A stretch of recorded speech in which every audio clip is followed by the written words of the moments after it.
Hello, all benders and non-benders, and welcome back to Avatar Generations. Today we have got a very important guide for you all here today. Now, you may remember back during the arts guide, I described that as the most complicated part of the game. Well, now we're going to talk about the close second. We're going to talk about the actual combat of Avatar Generations. You might ask yourself why I haven't made this video sooner. Well, the answer to that is, quite frankly, I've been learning it too.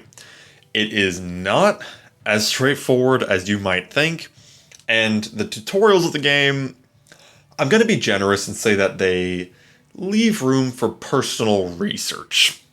We'll say that.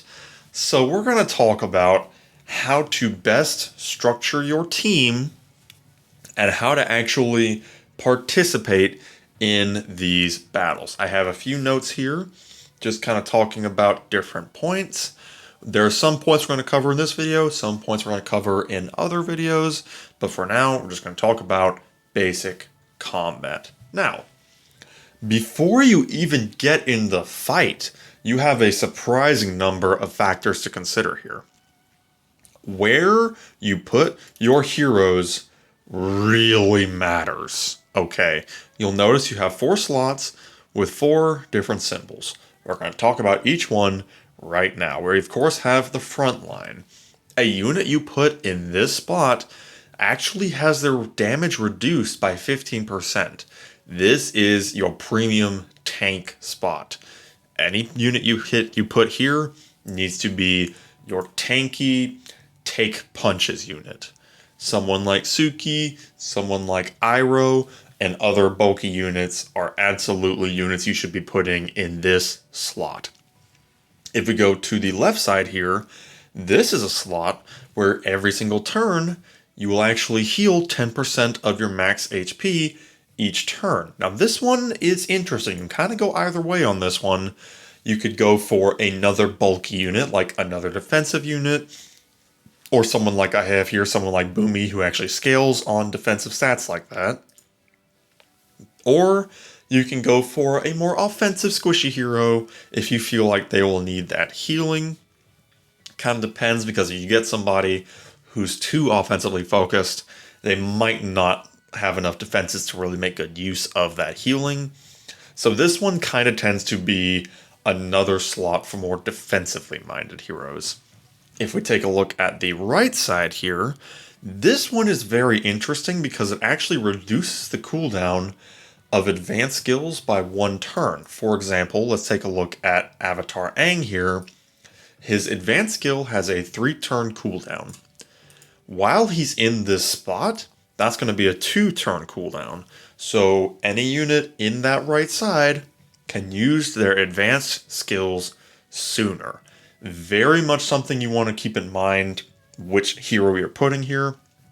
This one kind of tends to be more of an offensive hero, or even a kind of more utility hero or a mind hero, just to get those advanced skills out there.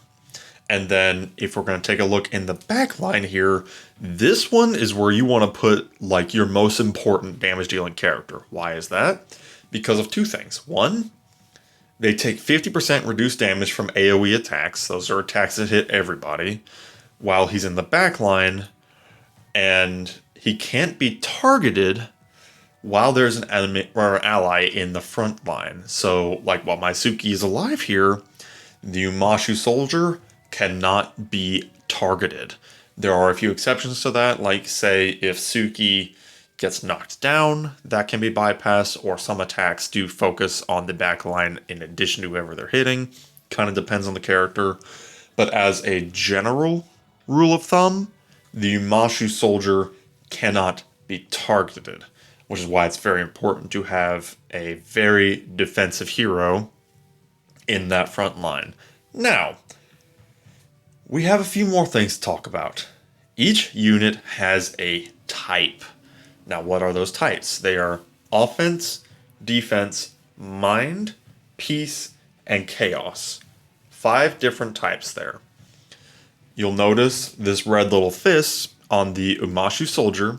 That is offense. The blue shield here is defense, and the green leaf is mind. Those three effects work kind of as a rock, paper, scissors thing with each other. And I'm going to reference my notes here, where basically defense is strong against offense, offense is strong against mind heroes, and mind heroes are strong against offensive heroes, with weaknesses working in the opposite direction, obviously. Now, what that basically means is if a defensive hero hits an offensive hero, a defense hero is strong against an offense hero, they get some buffs. They actually get an increased chance to crit, higher damage, and a higher increase to accuracy and resistance. On the opposite end of that spectrum, if an offensive hero is hitting a defensive hero, they have a lower chance to crit, and it might even become a weak hit. What a weak hit is it'll be like a dark gray text. When it shows your damage, it will say weak. And you basically, just to keep it simple, you do less damage and you don't have nearly as high of a chance of inflicting debuffs. That is basically what happens there. So yeah, now you may notice I didn't talk about Peace and Chaos characters. They're on their own thing. The only two we have in the game as of global launch, not talking about pre-global stuff, is Avatar Aang from Book 3 and Dragon Dancer Zuko from Book 3. Aang being Peace, Zuko being Chaos. They're basically the true light and true dark factions of the game, with Dragon Dancer Zuko being a little bit of an exception to that, but regardless. They actually are effective against each other. It goes both ways. They're not weak to each other, they are strong to each other, and they're basically neutral to everything else. So when you're going into battle, you can even look and see what your enemies have. It might be something that's worth keeping in mind. You might want to keep in mind that, okay, this Dojo Master is an offensive hero. You might want to have at least one defensive hero to counter. Very important to keep in mind. Now, let's actually get into the battle here, because there's already going to be some more things to talk about here as far as how these fights go.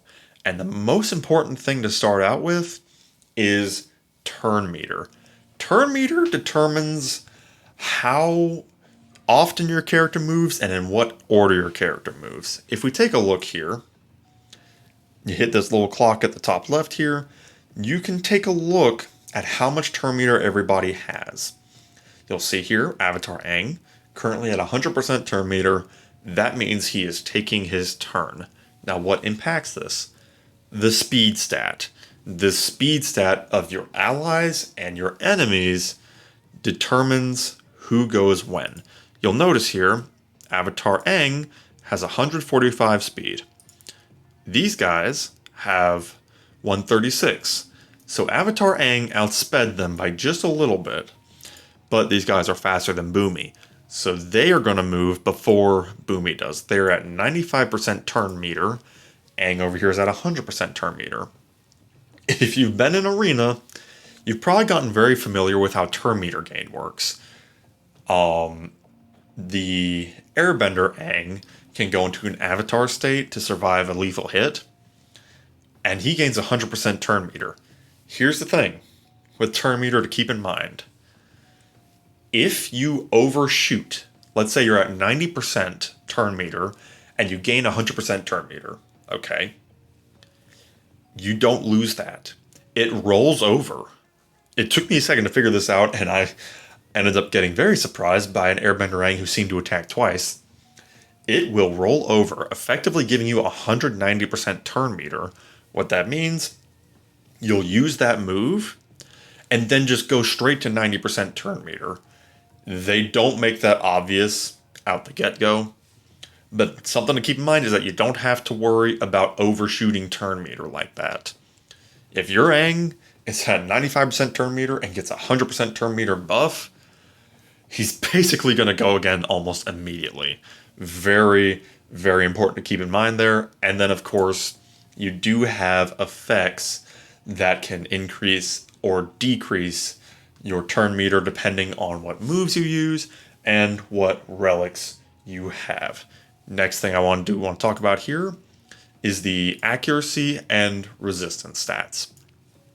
Accuracy is not depending on actually hitting. Unless a move or a buff is giving an effect that might make you miss, you will always hit. What accuracy does is it increases your chances of inflicting debuffs. So, like, for example, Avatar Aang's main effect here can inflict an air debuff.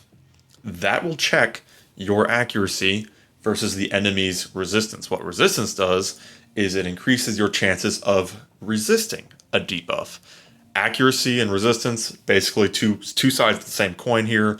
They are going to check each other, and the game's going to do its own little equation, and whatever wins is what's going to happen. So if we just kind of go get an example here, he died, so it didn't really matter at the end of the day. But point being, if you win that accuracy check, you will inflict the debuff or the negative state. We are going to talk about debuffs in depth in a separate video, but for now, just know that that is impacted by accuracy versus resistance. So the next thing to talk about here is combos. Combos are a strategic thing you can use to try and get the upper hand in battle. In the top left of the screen here, I'm going to move myself just a little bit here. You will see the combo button, and you will see it's kind of glowing. When you get 1 bar of this red bar, you can do a combo with one character to spend one of these bars. So if we show it with Suki and Boomy here, you can hit the combo, or you can hold it. If you just hit the combo button, Suki will use her basic, and then Boomy will attack as well. If you hold the combo button, you can do 2 things. You can choose to use your advanced skill, and then your second character will attack, or you can also take this opportunity to shuffle your characters around. Let's say I'd rather have Aang attack, and then you can choose whichever one you're going to do and attack. Something to keep in mind here is when your combo occurs, the hero who's attacking additionally, courtesy of the combo, they will not use their basic skill. They're just going to be using just an in general attack that scales on their attack. It's not going to be like, it's not like if I use the Imashu Soldier, he was going to use Stone Shift. He's only going to use just a general attack that scales on attack. Now, what this will do, if you're using a combo and you have a high enough accuracy, the character that comboed, the second character to attack basically, and then third and so on, has a chance to inflict their respective elemental debuff. So that's kind of a big purpose of combos, is to try and get debuffs on the enemy. We will talk about debuffs more in depth in the very near future. So we're just going to get through this guy here. If you do get up to 3 bars, I believe it is, you can do a combo with 2 characters. So if we head up to about here, you can have Suki and Boomy attack in a single combo. Now we're going to see here if we can get up to the highest combo level, because there is one more thing you can do with that bar. That bar is called focus. When you get maximum focus, you can use an ultimate attack. Now, an ultimate attack can actually do a few things. You'd think it's simple, and for the most part, it is fairly simple, but there are actually different ultimate attacks you can use, because you can set how many characters you want to participate in that ultimate attack. Now, let's say you have your bar maxed out, you're ready to rock. If you have your ultimate charged, you can choose how many characters are going to attack. If you choose one character, just one, the combo will hit only one enemy, but it will do the most damage of the combo types. It will just hit like an actual truck. I believe it even ignores defense while it's at it. But you're only going to hit one enemy. That's kind of important to keep in mind here. And in fact, we're about to have a wonderful example right here. So if you only wanted one to hit, you do the combo button here, and then you click click, you'll notice he's have the down arrow now. That means they're not going to participate. And then you go to the right side of the screen here and hit this elemental circle. This would trigger a single character ultimate against a single enemy. On the other hand, let's say you have 2 characters alive, or you only want 2 characters to participate. What this will do is it will hit 2 enemies, and it'll be a little bit weaker than the single target attack, but it will hit 2 enemies. And then the most you can have is 3. This will hit all of the enemies. It will not hit as hard as the previous versions, but it will hit all of the enemies. One more thing to keep in mind with the ultimate is that it will inflict debuffs based on who is actually being used. For example, here we have Aang being an airbender, Suki being a special character, and Boomy being an earthbender, so it will inflict the air element, the special element, and the earth element. So what we're just going to do here is we're going to go ahead and use all 3 here. One more thing to keep in mind before I do that, almost forgot, the ultimate attack scales on the attack of whoever is using it, and it cannot crit. So don't worry about crit rate or anything like that if you're using this move. Only worry about the attack of who is starting the combo.